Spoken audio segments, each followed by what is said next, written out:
सतयुग और त्रेता युग बीतने के बाद जब द्वापर युग आया तो पृथ्वी पर झूठ, अन्याय, असत्य, अनाचार और अत्याचार होने लगे और फिर प्रतिदिन उनकी अधिकता में वृद्धि होती चली गई। अधर्म के भार से पृथ्वी दुखित हो उठी। उसने ब्रह्मा, विष्णु और शिव के पास पहुंचकर प्रार्थना की कि वे उसे इस असहनीय भार से मुक्त करें, लेकिन वे तीनों ही पृथ्वी को इस भार से मुक्त करने में असमर्थ थे। कोई उपाय न देखकर विष्णु ने कहा, चलिए हम लोग भगवान के पास चलें, वही हमें कोई उपाय बता सकेंगे। विष्णु, लक्ष्मी, ब्रह्मा और शिव के साथ गोलोक में पहुंचे तो उन्होंने परब्रह्म परमेश्वर को कृष्ण के रूप में और उनकी माया को राधा के रूप में देखा। गोलोक के वृंदावन नामक सुंदर और सुरम्य वन में एक सुंदर आश्रम था। उसी के निकट एक नदी बह रही थी। विष्णु ने परब्रह्म परमेश्वर को पृथ्वी के दुख की गाथा सुनाई तो उन्होंने कहा, मैं पृथ्वी के दुख से परिचित हूँ। पृथ्वी को भार मुक्त करने के लिए शीघ्र ही मैं ब्रज में कृष्ण के रूप में अवतार लेने वाला हूँ।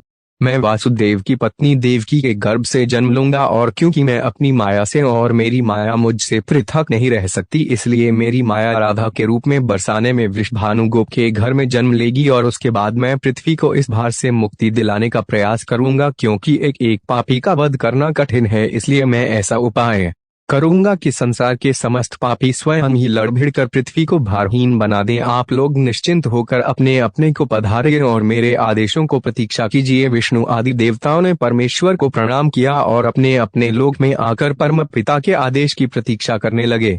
कुछ समय बाद ही अत्याचारी और अनाचारी मथुरा नरेश कंस के कारागार में बंदी वासुदेव की पत्नी देवकी ने एक बालक को जन्म दिया। बालक के रूप में जन्म लेने से पूर्व ही भगवान ने उन्हें अपनी योजना बताते हुए आदेश दिया था कि वासुदेव जी उन्हें गोकुल में नंद गोप की पत्नी यशोदा के पास छोड़ आएं और उसी समय उनके गर्भ से जन्म लेने वाली कन्या को लाकर कंस के हवाले कर दें। वह कन्या मेरी योग माया है। वासुदेव ने ऐसा ही किया और कृष्ण गोकुल में नंद गोप की पत्नी यशोदा की गोद में पलने लगे।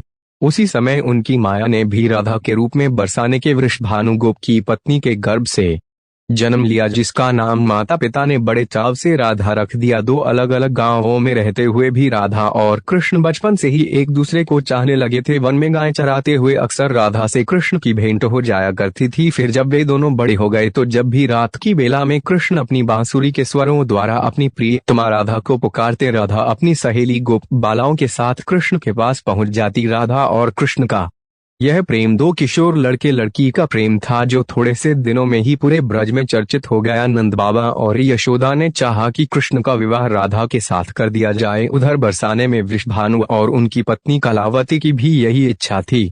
एक शुभ दिन देखकर राधा और कृष्ण की सगाई कर दी गई। पूरा ब्रज प्रदेश आनंदोल्लास भरे उत्सवों से भर गया, लेकिन उन दोनों का विवाह नहीं हो पाया था कि कंस के आदेश पर अक्रूर कृष्ण को बुलाने के लिए मथुरा से वृंदावन पहुंच गए और अत्याचारी कंस तथा राक्षसी स्वभाव वाले उसके अनुचरों का वध करने के लिए कृष्ण को बलराम के साथ वृंदावन छोड़कर मथुरा जाना पड़ा। और मथुरा में कंस आदि का वध करने के बाद मथुरा राज्य की सुरक्षा के उत्तरदायित्व ने कृष्ण को इतना उलझा दिया कि वह चाहकर भी वृंदावन नहीं जा सके। अपने जामाता कंस के वध का बदला लेने के लिए उसके ससुर जरासंध ने अपनी विशाल सेना के साथ मथुरा को घेर लिया, लेकिन कृष्ण और बलराम ने अपने पराक्रम से जरासंध और उसकी विशाल सेना को पीठ दिखाकर भागने पर विवश कर दिया। लेकिन जरासंध पराजित होकर भी शांत नहीं बैठा। उसके कई बार मथुरा पर आक्रमण किए। मथुरा एक छोटा सा राज्य था और मथुरा नगर को सुरक्षित स्थान पर नहीं बसाया गया था। अतः कृष्ण ने मथुरा छोड़कर अन्य कहीं जाने का निश्चय कर लिया और जरासंध की विशाल सेना के बीच से मथुरा वासियों को सुरक्षित निकालकर हजारों